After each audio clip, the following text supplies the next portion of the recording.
29:12 ஐஸ்வர்யம் கனமும் உம்மாலே வருகிறது.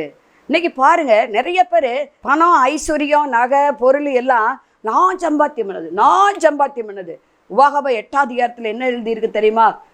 சம்பாத்தியம் பண்ணுறதுக்கு பெலன்னு ஆயுசை கொடுக்கறது யாரு? ஆண்டவர் தான். இதை மறந்துடுவாங்க மக்கள். நான் குடும்பத்தை போட்டுட்டு தூரதேசத்தில் போய் 2 வருஷமாக குடும்பத்தை பிரிஞ்சிருந்து, நான் சம்பாத்தியம் பண்ணி கட்டின வீடு, நான் சம்பாத்தியம் பண்ணி வாங்கின அந்த காரு, நான் சம்பாத்தியம் பண்ணின இந்த வேலை அப்படின்னு சொல்லி ரிவார்டு அப்படின்னு சொல்கிறாங்க. நான்கிறது வரவே கூடாது. ஐஸ்வர்யம் யார்கிட்டருந்து வருது? தேவனிடத்திலிருந்து வருகிறது. தாவீது ராஜா அதே 1 நாளாகமம் 29 சொல்கிறாரு, நாங்கள் உம்மிடத்துலேருந்து வாங்கி உமக்கு கொடுக்குறோம். பணம், ஆஸ்தி, ஐஸ்வர்யம் தாவீதுக்கு நிறையா இருந்தது. அவன் அரண்மனையை கட்டினான். தாவீது நகரத்தை உண்டாக்கினான். அவன் பேரில் ஒரு நகரமே உண்டாயிடுச்சு. கிராமம் கிடையாது, நகரம் உண்டாச்சு.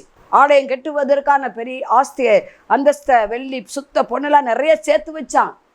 அவனுக்கு ஆஸ்தி ஐஸ்வர்யம் வந்துச்சு. அவர் சொல்கிறாரு, என்ன சொல்கிறாரு தெரியுமா? நான் கர்த்தரிடத்திலிருந்து வாங்கி அவருக்கே கொடுக்குறேங்கிறாரு. ஒரு ராஜா சொல்கிறாரு. இன்றைக்கி பாருங்கள் மக்கள், நான் 1000 கொடுத்தேன், 2000 கொடுத்தேன், 5000 கொடுத்தேன், 10,000 கொடுத்தேன், 1,00,000 கொடுத்தேன், அந்த ஆலயத்தை கட்டி கொடுத்தேன். ஏங்க சொல்கிறீங்க? வலதுகை கொடுக்குறது இடதுகை தெரியக்கூடாது. ஐஸ்வர்யம் எங்கேருந்து வருதுன்னு நினைக்கிறீங்க? ஆண்டவர்கிட்டருந்து வருகிறது. கனம் எப்படி வருது?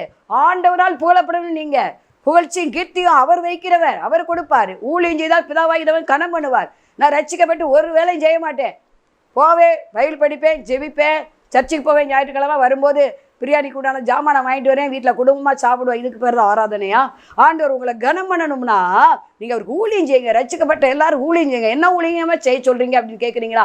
ஆத்துமாதயம் பண்ணுங்க, ஞானமாக பண்ணுங்க. இயேசு உங்களுக்கு கொடுத்த அந்த இலவச ரட்சிப்பை மற்றவங்களுக்கு சொல்லுங்களே. உங்களை கர்த்தர் கனம் பண்ணுவார்.